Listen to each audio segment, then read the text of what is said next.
Welcome to Still Plays Galaxy of Heroes. This is a roster update video on my free-to-play account with our general topics. We have our Marquees and unlocks, and today we have a big one. We have the Baylan Skoll event returning, so we need to make sure we are ready for it. So the major project progress is going to be looking at that preparation for Baylan Skoll, and then we are transitioning into our GL Ahsoka requirements. Then we have Datacrons, Omicrons, and then addressing any other weaknesses on the account. But we also have Omega Fugitive, who will be joining the game later. So this video is going to be recorded in different sections throughout the day as different releases become available and that we can throw resources upon. Because you can see we're a little bit short on shards for Merrick, so we need to make sure we prepare for that event. And then we are going to be taking Baylan Skoll up to Relic 5. We have all those materials ready to go. As we have been keeping track of with this list here, where we are looking at all of our multiple concurrent projects so that we can keep track of what resources we need to be targeting. We have our conquest related characters here. Darkside Ray is here. We have Exile Ezra. This is everything related to Baylan Skoll, including Baylan Skoll, and you see here everything here is in gray. This subtotal here, this is all in gray, so we have surpluses in all of these materials. Only GL Ahsoka are we seeing these deficits appear, and it's really just signal data. And then these are just other relics that I would like to boost my roster. This is also the requirements for GL Ahsoka herself, but in general, everything here that we track is in surplus except for Kairos. Minimal needs here, but that is only on luxury characters, and then it's signal data, and the signal data is getting closer and closer, and really right now it's just GL Ahsoka related. But today's first step is we're going to grab these 4 Merrick shards. It's going to take some crystals, but I don't really feel like being patient. We could wait for that reset, farm the shards. I would get it. It's going to cost a whole lot less than this 320, but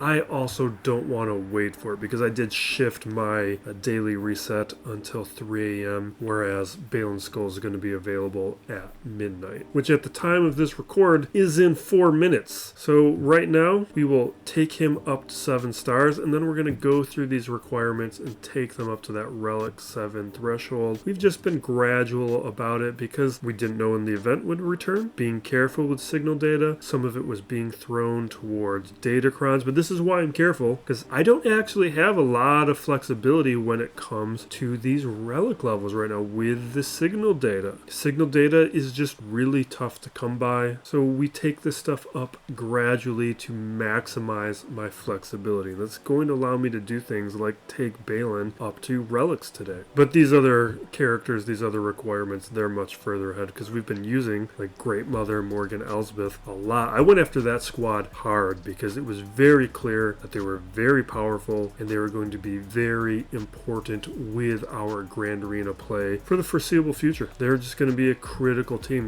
They're going to be able to counter a lot of characters, even characters who have not been released. You might even see things within kits that specifically negate characters like Great Mother and Morgan Elsbeth. So Merrick here, taken up to Relic 7, finishes 1 requirement. You can see here like Thrawn was close this whole time. Take him up 1, quickly finish him off. Morgan brought her up to Relic 5 for Datacron purposes. Could have pushed her up to Relic 7 a long time ago, but again, we're always trying to do as much as we can for as little as we can, just to maximize resource flexibility. And that's why Great Mother, because I obviously didn't whale out, so there's no need for me to go for like a whale cron. No need to take her past Relic 3. She's going to improve though. All my squads will be better for this next week of Grand Arena. Actually, by the time this video posts, that season of Grand Arena will be completed, or mostly completed. And then we got Shinhati next, who I do have the Datacron already prepared for. So Baylan Skoll is going to be a Datacron team with Shinhati's Datacron. And unlike Great Mother and Morgan Elsbeth, who have been viable without relics at that Gear 11 level, it's iffy, they can't beat everything, but they can beat a number of teams. Shinhati and Merrick, just useless. They had no viability at that lower gear threshold. I think in all of my testing, I like accidentally won once with Sign of Django. But now we're Baylan Skoll ready. The event is started up, so we're going to transition to working on that event and then return to this video here. I did beat the Baylan Skoll event. I need to beat it 2 more times, but this morning I made a realization. I neglected to put on Shin Hadi's Zeta. This is a Zeta that wasn't going to benefit her during the farming period because of the Soldier of Fortune mechanics being irrelevant without Baylan Skoll, so I left it off. Completely forgot about it. That's probably going to make this whole lot easier. We have unlocked Baylan Skoll, re-recording over some footage because I forgot to turn the audio back on. Now activating him, taking up to Relic 5 immediately. We're not wasting any time with him. We want him available for Grand Arena. We're going to do a little bit of setup work here, but then we're going to skip some of the upgrades and levelings so you don't have to see the slow stuff. So now we're taking him up to Gear 12 after we brought him to like Gear 8 or Gear 9, wherever the Kairos started, and then dropped all the purple mats. We're just doing Omegas here. Then looking at the Omicrons, what we're going to do is be gradual about them. I don't want to put them all out how necessary I think each one is.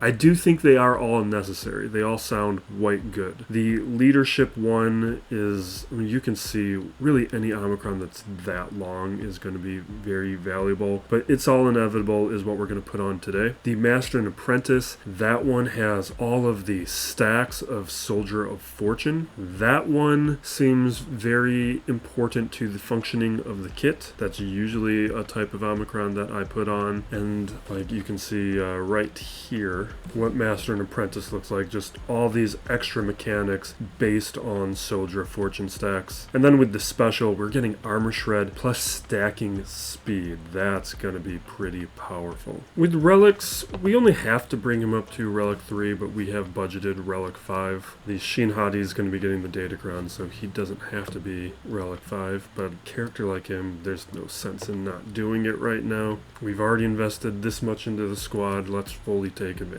Especially like these days, Relic 5 really feels like the minimum on any good character. Like Relic 3 is the minimum. Relic 3 is just that standard level. Okay, so Relic 5 here, we're good. That's adequate for this week of Grand Arena, but he's going to hit Relic 7, Relic 8 all very quickly. Probably Relic 9, because he's a tank. Those are the most sensible characters to be taking up to Relic 9. I think I like this new Marquee structure because now we can immediately start testing these characters out in Grand Arena instead of having that lag time. We are going to put these Zetas over on Omega. Definitely that basic one. Really any Zeta. We're past a point in my roster where it makes any sense to hold off on Zetas unless it's... The ones that I've held off on, like the Shin Hadi one, is just ones where I feel like it's clearly going to be irrelevant during a testing period. Omis are the things that we got to think about. And this is an excellent Omi. You can get more of my thoughts about it in that kit breakdown video. But this Omicron, it's one of those things where until we have other characters for the squad, I don't think it makes too much sense. Plus, I don't think she's going to be any good until she's at Relics, so I'm going to hold off on this. Especially because I want to be throwing these towards Baylan Skoll. And in a month, Darkside Ray. Actually, less than a month. Conquest starting up in a week. In a couple weeks, we got Darkside Ray, and a lot of Omis need to be going over in those directions. So something like Fugitive, gonna have to wait. But what we can do is take her up to Gear 11 for a little bit of testing. We'll see what our matchups provide, if it's going to be productive or not. In terms of our other big project of Ahsoka Tano, not really much to report. Like Padawan just the other day became farmable, although I guess it's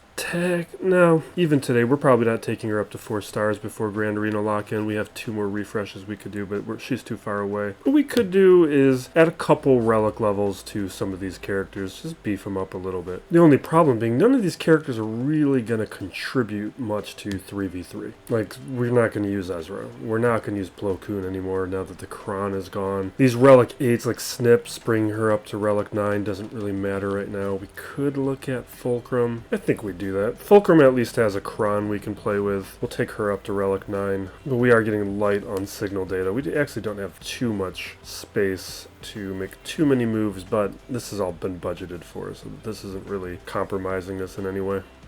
So that gets us done with Fulcrum. The only one I would consider a little bit is Plo Koon, just for territory battle purposes, really. Take him up to Relic 7. He's a Relic 8 character requirement. We're not going to do that right now. But there is like a day during territory battles where I just don't have enough high relic Jedi. Really, it's probably relic 8 Jedi. We're just going to take him to relic 8. Finish off that requirement, and it just gives me that added flexibility for territory battles. It's a week early, but we're probably not going to do it in time for the next territory. The next territory battle video is not going to happen prior to one of these roster records, because that conquest week is not a week for gearing. With our fleet, we can't make any progress today in terms of finishing the farm, but we're 30 shards away. So we are, I don't know, 2 weeks. We're getting like 5 shards, 4 to 5 shards a day, maybe a little less. So more like a week and a half away from being done with the punishing one. That's going very quickly, and now